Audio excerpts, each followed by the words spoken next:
अस्सलाम वालेकुम दोस्तों, उम्मीद है कि आप सब लोग खैरियत से होंगे। दोस्तों, आज मैं आप लोगों को हम इंसानों के बारे में समझने के लिए दो साइकोलॉजिकल फैक्ट बताऊंगा। दोस्तों, क्या आप लोग ये जानते हैं कि जिन लोगों का आईक्यू लेवल ज़्यादा होता है उनके ज़्यादा दोस्त क्यों नहीं होते? या क्या आप लोग ये जानते हैं कि रात को किसी से ज़्यादा देर तक बात करने से क्या होता है? अगर आप लोग नहीं जानते तो मैं आप लोगों को इस वीडियो में बताऊंगा। वीडियो को एंड तक देखिएगा, बिल्कुल भी स्किप मत कीजिएगा। वीडियो शुरू करने से पहले आपसे एक छोटी सी गुजारिश है कि आप हमारे चैनल इपिक फैक्ट को सब्सक्राइब कीजिए, लाइक के बटन को दबाइए और बेल के आइकन को दबाना मत भूलिएगा।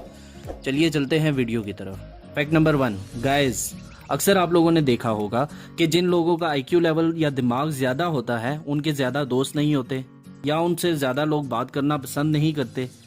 इसके पीछे का रीज़न क्या है? रीज़न ये है कि आईक्यू लेवल ज़्यादा होने की वजह से वो लोग दिमाग में प्रॉब्लम्स को सॉल्व करते रहते हैं, इसलिए वो ज़्यादा किसी से बात नहीं करते, इसलिए उनके दोस्तों की तादाद भी ज़्यादा नहीं होती। फैक्ट नंबर 2, गाइस, अक्सर देर रात तक बात करते हुए अक्सर लोग सच बोलते हैं।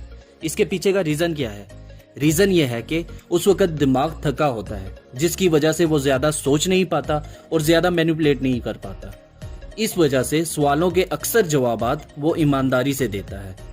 गाइस, क्या आप लोगों को ये फैक्ट पहले से पता था? अगर नहीं पता था तो कमेंट सेक्शन में लाजमी बताइएगा। और इस तरह की और अमेजिंग इन्फॉर्मेटिव वीडियोस जानने के लिए मुझे सब्सक्राइब कीजिए, लाइक के बटन को मत दबाना भूलिएगा। मिलते हैं अगली वीडियो में।